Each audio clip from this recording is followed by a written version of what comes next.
No niin, nyt on kuulkaa niin aurinkoinen päivä, että sitä ei voi käyttää mihinkään muuhun muuta kuin tällaisen Opelin rassaamiseen. No kyllä mä nyt sentään tulin tänne pihalle sitä tekemään, niin saa vähän olla auringossa. Mutta 2 juttua meinaan nyt tehdä, eli sitä RVS on tuonne laitettu aiemmin. On ehkä jo nähty sen tulokset sitten videoilla, kenties, mutta vieläkin se kylmäkäynnistyksessä tahtoo olla, että se vähän siellä napsuttelee, niin tässä olisi tätä Motulin tämmöistä nostimille tarkoitettua litkua, niin mä laitan tämän tuonne sisälle tässä, kun nyt muutenkin värkkäillään, niin käytetään sitä vähän ja katsotaan, että tuleeko tällä mitään tuloksia sitten. Tehdään kylmäkäynnistystä sitten taas myöhemmin, että vaikuttiko mitään. Tämä kai niin kuin pitäisi putsata noita nostajia ja jotenkin sitten, en tiedä. Mutta kun tuntuu, että niistä ehkä niin kuin öljy karkaa tai sitten ne jotenkin ei täyty kunnolla, niin en tiedä voiko tämmöinen auttaa. No siis tällainen. Jonkun tilauksen mukana otin tämmöisen kokeeksi, että katsotaan onko mitään iloa. Mutta se ja laitetaan tuo sinne sitten ekana, mutta oikeastaan se pääjuttu, mitä tässä oli tarkoitus tehdä, niin mulla on tässä tämmöinen laite ja käsi pystyy, jos tiedät mikä tämä on. Mä voin näyttää vähän lähempää. Tosiaan tällainen. Tuossa on pari tuollaista kennoa päällä ja sieltä menee jotain sähköä sitten läpi tuolta ja täällä on ihan sitten tämmöinen tupakan sytytin liitäntä täällä toisessa päässä. Voisi olla joku muukin, mutta mä oon nostanut tämmöisen tarkoituksella, missä on tämä. Tiedättekö mikä tämä on? Ei ole ehkä ihan helppo. No tämä on siis otsonaattori. Moni on varmaan nähnyt semmoisia valmiita laatikoita, missä saattaa olla tuuletinkin ja siinä on vaan napit, mistä käännetään ja ehkä sitten verkkovirtaan saa ne kytkettyä kiinni, mutta tämä on siis niin kuin nyt yksinkertaisimmillaan mitä tämmöinen otsonaattori voi olla. Eli tässä on ihan paljaana nämä sitten nuo kennot tuossa päällä ja sitten vaan virta sinne ja tässä ei ole mitään tuulettimia eikä mitään. Täällä on kyllä niin kuin tuolla alla, tuosta näkyy, niin jäähdytysrivat tuolla pohjassa on. Ja tää kyllä lämpenee jonkun verran, että ne on ihan tarpeen. Mutta mä oon ostanut tosiaan ihan nukuksissani taas niin autojen otsonointiin tämmöisen niin kuin mahdollisimman yksinkertaisen laitteen, kun mä ajattelin, että ei sitä puhalinta periaatteessa niin kuin tarvita, että kun autossa on puhalin jo itsessään ja siellä kun laittaa sen sisäilmakierron päälle, niin sehän pyörittää sitä samaa ilmaa siellä ja samalla tulee sitten putsattua otsonilla sitten ne kaikki putkistokki siis, missä se ilma kiertää tuolla, niin ei välttämättä ole ihan huono sekään. Laitetaan tämä töihin.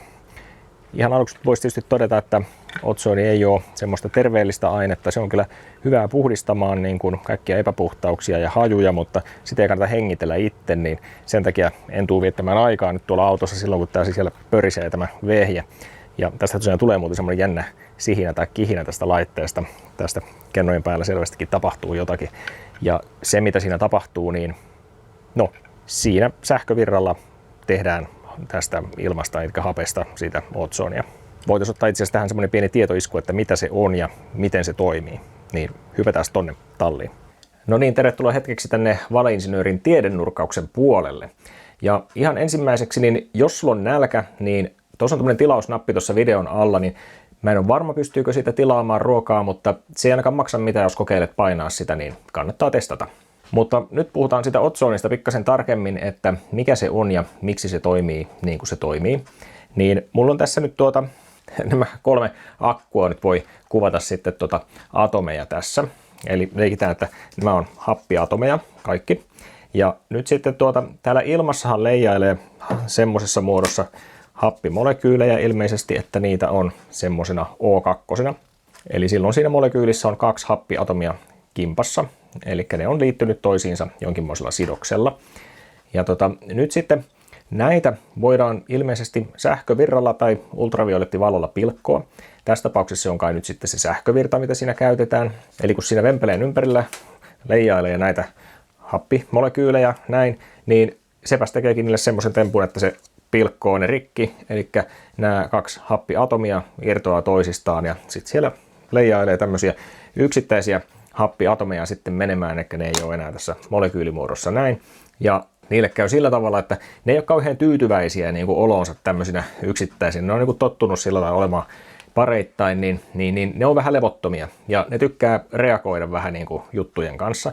Niin siinä saattaa käydä sillä lailla, että 3 tämmöistä happiatomia löytää toisensa ja muodostaakin tämmöisen O3-molekyylin, joka nyt on sitten se otsoni. Eli siinä on 3 happiatomia sitten kimpassa, ja Tämä on sitten kans edelleen hyvinkin innokas reagoimaan muiden aineiden kanssa, ja se on nyt se juttu, mikä tässä niinku tekee sen vaikutuksen, eli tämmöinen otsoonimolekyyli reagoi sitten kaiken näköisien juttujen kanssa, on se nyt sitten mitä vaan bakteeria tai muita molekyyliä, mitä siellä sitten onkaan, tässä tapauksessa nyt siellä auton sisällä ja pinnoilla, niin kun tämä otsonikaasu siellä sitten sekoilee menemään, niin se aina sitten löytää sieltä kaverikseen vaikka tämmöisen mikkikotelo ja pumps, ja sehän hajottaa sen hajalle näin, ja sitten päästään siitä eroon. Mutta myöskin sitten tämä on sillä lailla epävakaa tämä otsooni, että jos ei se nyt sitten löydä mitään, minkä kanssa reagoida, niin se pirstoutuu sitten sieltä tämmöisiksi taas O2-molekyyleiksi, eli nyt sitten näihin normaaliin happimolekyylimuotoon, ja sitten nämä triplakaiffarit sieltä katoaa pikkuhiljaa. Jotenkin näin se menee. Minä en siis ole sen enempää insinööri kuin kemistikään, mutta mä tuolta netistä vähän asiaa kaivelin ja muistelin sitten pikkasen niiltä vähäisiltä kemian kursseilta, mitä on joskus yläasteella ja lukiossa tullut käytyä ja näin, niin siltä pohjalta niin kun näin se suurin piirtein vissiin menee. Kun näitä sitten yhdistyy näitä happiatomeja, niin eikö se ole niin, että siellä sitten se elektronien määrä sitten muodostuu jonkinmoiseksi, ja jos se on semmoinen epävakaa tilanne, niin sitten se kovin mielellään luovuttaa tai ottaa vastaan lisäelektroneja sieltä, ja silloin tapahtuu näitä erinäköisiä reaktioita herkästi. Että nämä sidokset, millä ne on kiinni, niin en nyt muista, niitä oli kaikenmoisia kovalenttisia ja metallisidoksia ja muuta, en tiedä mikä se niissä nyt sitten tässä tapauksessa on, mutta jonkinmoisilla sidoksilla ne toisiinsa sitten tarttuu ja näin päin pois, niin aika jännää juttua sinänsä. Muuta korjakkaa nyt ihme sinne kommentteihin, jos meni pahasti väärin tämä tarina. Mutta tosiaan, jos menee hengittelemään otsoonia, niin kyllä se niin kuin ilmeisesti keuhkoissa ja kurkussa voi tehdä ikäviä vaikutuksia sitten, niin koska sehän nyt sitten voi sielläkin reagoida kaiken näköisiä. Siellä on kaikkia hyviäkin, kaikkia bakteereja ja muita, niin ei niitä ole kiva tuhota sieltä elimistön sisältä, niin sen takia sitä ei kannata kovin hengitellä. Hypätäänpäs taas tuonne pihalle jatkamaan. No niin, taas ollaan vähän viisaampia, niin aloitetaan nyt tosiaan siitä, että laitetaan toi litku tonne koneeseen ensin.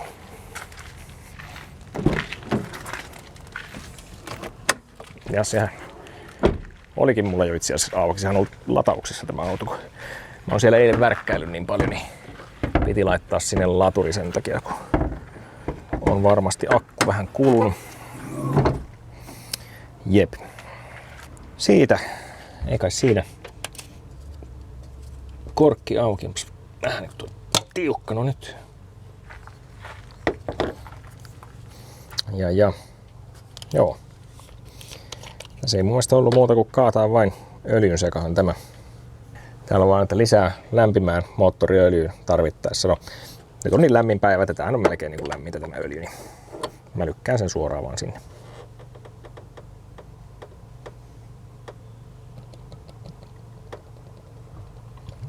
No,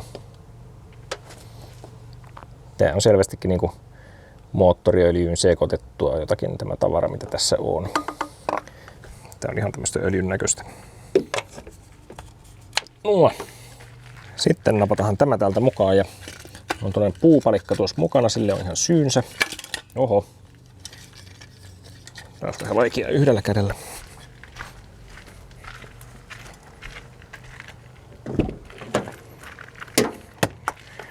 No niin.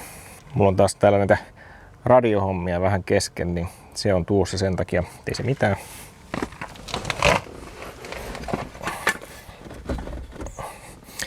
Noin, ja täältähän pitäisi löytyy nyt sitten, tuossa on tuollainen tupakin sytytyn liitäntä, eli tuohonhan sen saisi kiinni aika nätisti, muuten kuuma kun aurinko paistaa.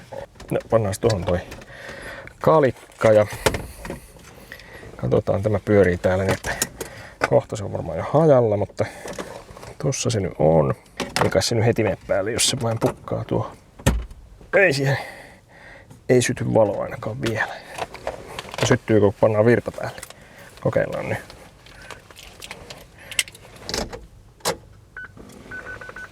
Syttyy ja sihajaa aika laillakin. Mutta joo, ajatus olisi nyt semmonen, että pistetään se kiinni, laitetaan tuo auto käyntiin, sisäilmankierto päälle siellä, niin kiertää nuo otsoonimyrkyt sitten siellä ympäri autoa ja samalla sitten käy tuolla se möhnä, mitä pantiin sinne öljyn sekaan, niin saadaan niinku tuplahyöty tällä samalla joutokäynnillä, mitä tässä nyt sitten jauhetaan jonkun aikaa. En tiedä kuinka, varmaan nyt puolisen tuntia voisi kuvitella, että saa ainakin tuolla tuo otsonihomma pyöriä ja sitten katsotaan mitä sen jälkeen pitää tehdä, koska se ei vielä sitten jää siihen. Okei. Eli tuo saa olla tuossa. Nämä on vissiin auki nyt nämä kaikki räppänät, paitsi tuo. Nyt sekin on auki. Ja mikä olisi hyvä asetus? Varmaan puhallus tästä niin kuin näin voisi olla aika hyvä. Niin. Joo, ja tuolta sitten vaan tuossa on toi sisäilmankiertonappula tuossa, niin pannaan se päälle ja auto käyntiin ja miesäkkiä pihalle. Puhallus tuonne johonkin 3 aika isolle ja valot saa olla pois päältä ja eiköhän se ole siinä. Noin ja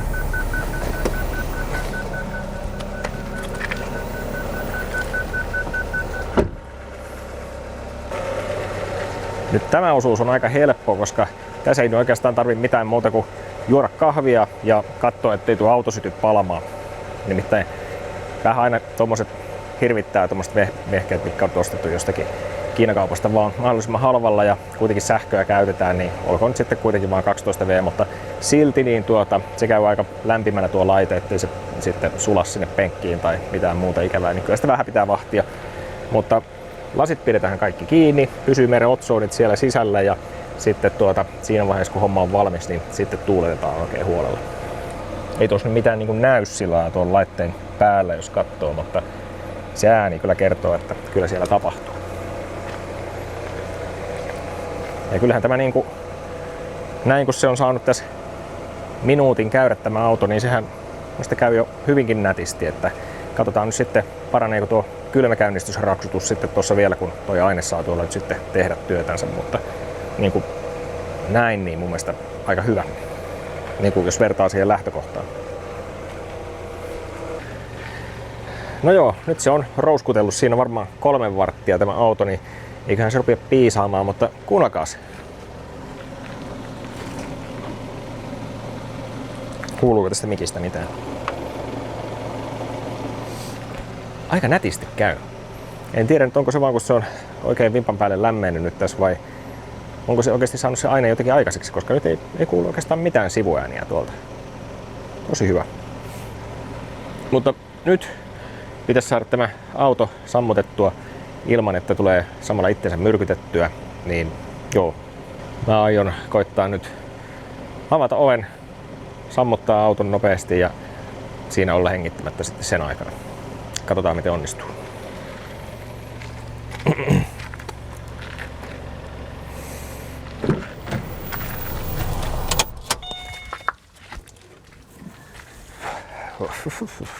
Ehkä se onnistui hyvin.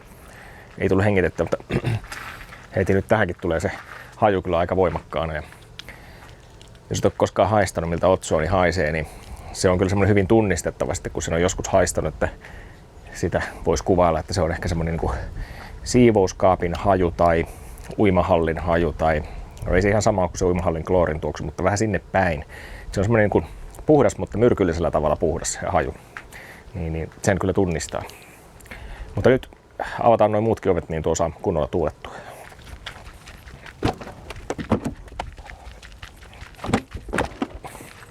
Ja noin. Se saa nyt olla tuossa hyvän tovin ennen kuin mä menen sinne mitään muuta tekemään. Ja, kokemuksesta tiedän, että se otsonin haju pysyy tuolla kyllä aika pitkään. Että se voi monta viikkoakin olla semmoinen niin kuin yliraikas tavallaan se auton tuoksu. Ja se nyt sitten on niin, mutta kyllä se sieltä vähitellen sitten katoaa ajan myötä. Ja mä en itse tykkää käyttää mitään wundereita tai mitään muitakaan tuoksuja autossa. Mun mielestä ne ei ole kivoja. Ehkä voi sitten mulla jotenkin paria semmoista sumutettavaa tuoksua, tämmöistä, mitä on tullut ostettua joskus, kun on noita jotakin detailing-kamoja ostanut, niin jotenkin semmoista ehkä voi laittaa, jos haluaa vähän peittää sitä tuoksua, mutta muutenkin niin ei sinne nyt niinku ollenkaan huvita mennä nyt varmasti vuorokauteen pariin nyt tuolla ajelemaan sitten. Että kyllä se sen verran väkevä nyt sitten on se tuoksu. Mutta jahka sitä on tässä tuuletettu riittävästi, niin mitä sitten pitäisi tehdä, niin sitten pitäisi putsata ne pinnat vielä. Eli se otsooni tekee siellä taikojansa, mutta sinne saattaa nyt sitten jäädä pinnoille sitten kaikennäköistä aineesta sitten, mitä sieltä sitten on pilkottu ja niin kuin käsitelty sillä otsoonilla, niin joku imurointi ja pintojen pyyhintä nyt sitten on varmasti paikallaan. Mutta ei aivan vielä.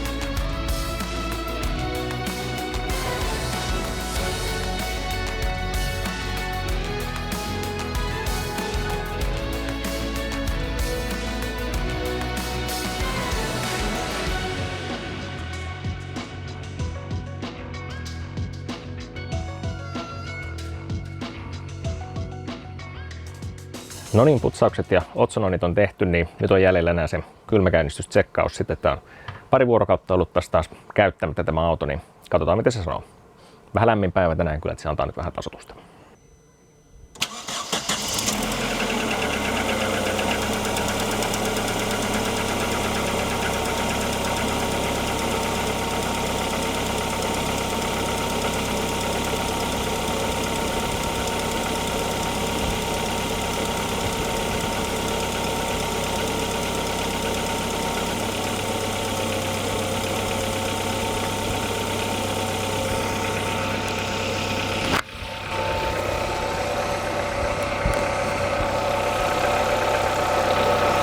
Oli se ehkä taas vähän parempi.